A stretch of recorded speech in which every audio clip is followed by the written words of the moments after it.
Secular Student Society. My name is Todd Green. I teach in the Department of Religion, and I've also been asked by the Secular Student Society to moderate, or I would say facilitate, the discussion tonight between four professors, and I can count. I'm not one of the professors actually in the discussion. I'm facilitating it, but Eric Baack will be here, hopefully, in this season. I'm sure he's on his way. Right here we have Professor Laurel Rue from the Departments of Philosophy and Religion. Yeah.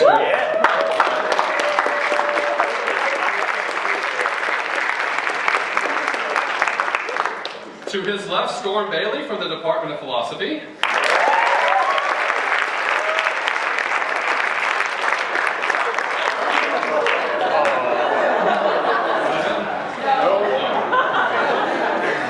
Any minute now. And then to Storm's left, we have Professor Sean Burke from the Department of Religion.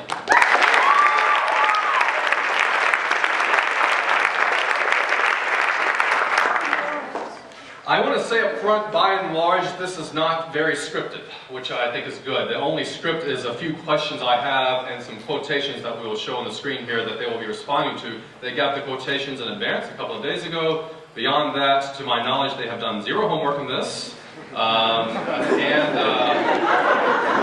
That's the fun part, right? So I have no idea what they're going to say, where they're going to agree, where they're going to disagree.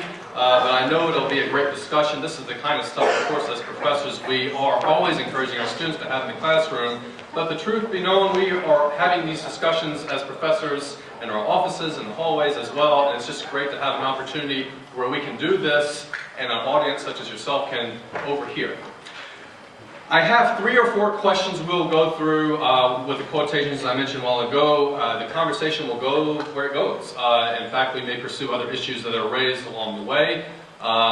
In addition to that, toward the end, if time permits, I will open it up to the audience. If some of you have questions of our distinguished participants and guests, you are welcome to ask those too. We'll just play that by ear. This is the first time we've done this, and we'll see how things go here in the beginning. That being said, I want to start off with this first quote from Einstein, who says, "A man's ethical behavior should be based effectually on sympathy, education, and social ties and needs. No religious basis is necessary.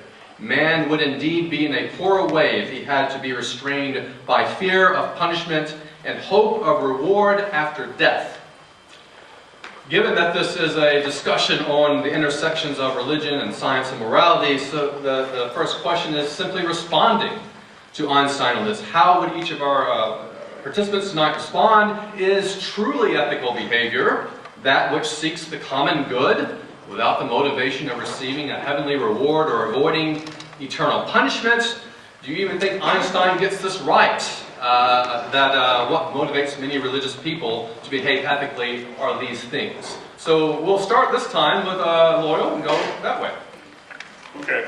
I'm going to stand up. Actually, this is like too many ducks in a row here. As I was telling Storm before, we better be able to stand up and move around and do this, because otherwise we're not going to hear a peep.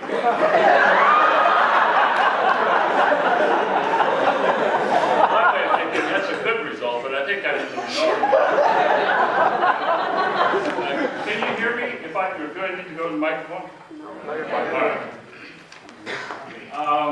I think Einstein has it right. I agree with him, but I have some reservations.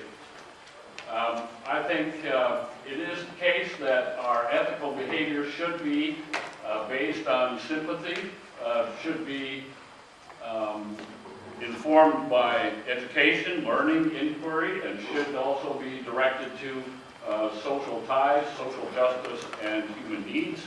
So I think he's got that right. The reservation I have is that he's wrong if he assumes that religious traditions do not address themselves to these things. Religious traditions, at their best, are helping us to lower the threshold to sympathy and compassion. Religious traditions, at their best, encourage us to inform ourselves, and religious traditions, at their best, are concerned about social justice and human needs. And so I think that Einstein's observation is probably based on some perception of religion at its worst. You know, I think we should face this fact that there are lots of crude forms of religion out there. There are crude forms of Christianity, crude forms of Judaism, crude forms of Islam and Buddhism and Hinduism and so on. I mean, and so this notion that religion is motivated by fear of punishment and hope for rewards is probably, well, Einstein's probably suggesting here that these are crude motivators.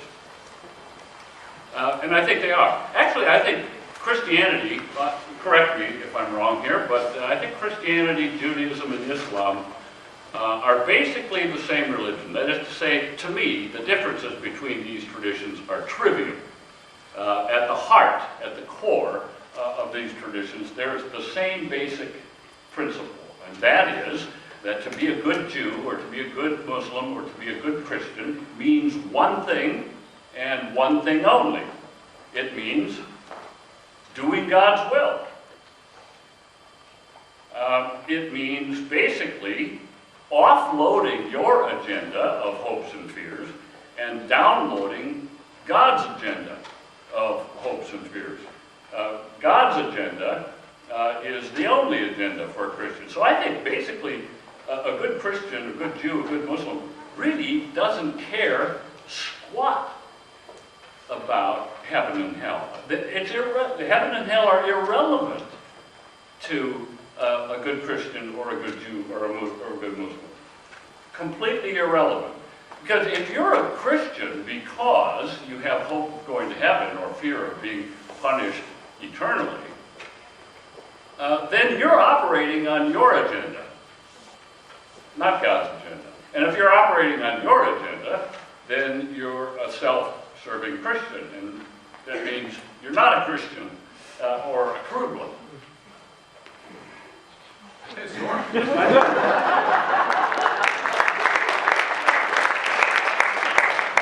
Well, thanks, Loyal, and thanks everybody for coming and letting us do this. I just wanted to get that out there. This is really very cool. I'm glad you're here.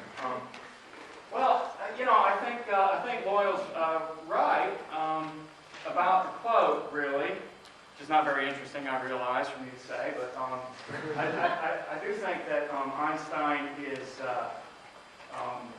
he's got the right general idea about moral motivation, about what's truly moral motivation and what's not. I also agree with Loyal that this is, at best, religion at its worst. I think it's a caricature of the relationship between religion and ethics.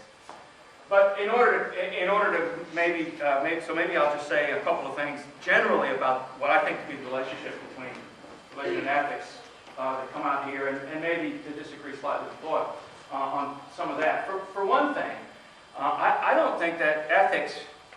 I don't think that we have to do theology in order to do ethics.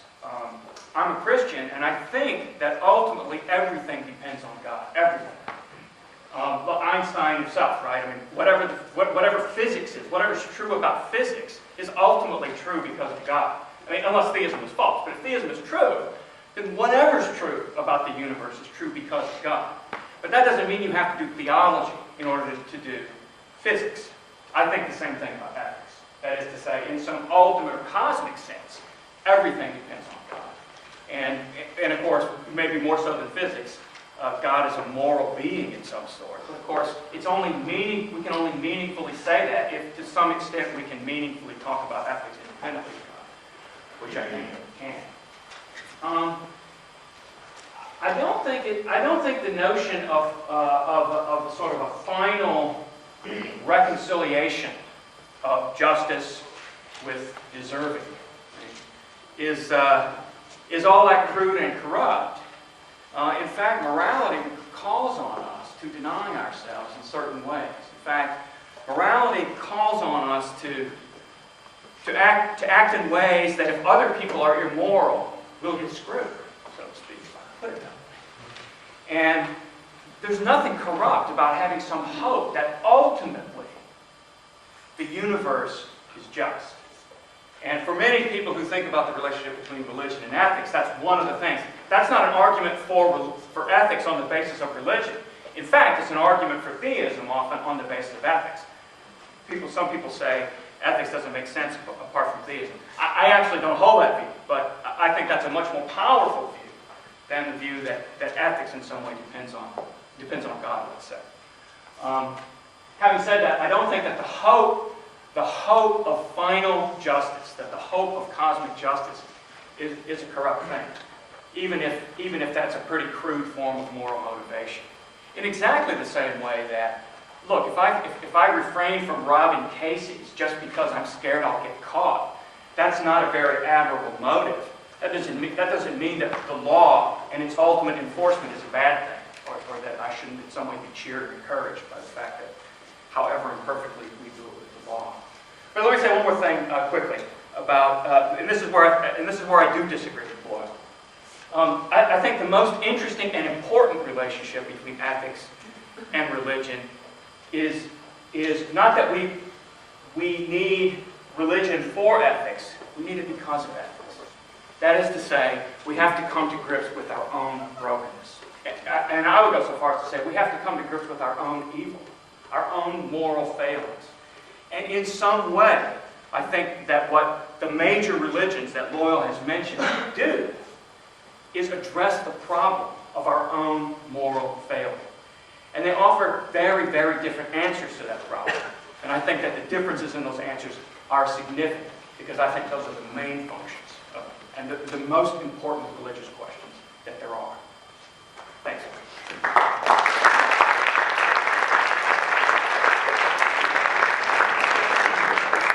Sean? Anything left to say? I too have to begin from the point of agreeing in substance with Einstein's statement. But what this statement perhaps most importantly lifts up for me in relation to the responses of my two colleagues is this problem of definition. I see a very narrow definition here of religion in terms of fear of punishment and hope of reward. But in my colleagues' answers, I also saw some perhaps more specific than general definitions of religion that characterize some religious traditions more than others. I would especially depart from Loyal in terms of the unity of the three Abrahamic traditions you mentioned in favor of emphasizing the diversity within each of them and among the three. And with that said, then, I think at its best, religion is a social and collective endeavor. And insofar as it's a social and collective endeavor, it provides yet one more piece to what Einstein's describing. But it doesn't, in my view, provide any key piece. It just provides yet another perspective on social ties and needs, which is part of the reason for me to emphasize the diversity within it. Christianity and any other religion isn't somehow by definition a good source for ethics, nor is it by definition a bad source for ethics. But particular forms of each of those religious traditions serve in better ways or worse ways for the kind of work that Einstein's talking about doing.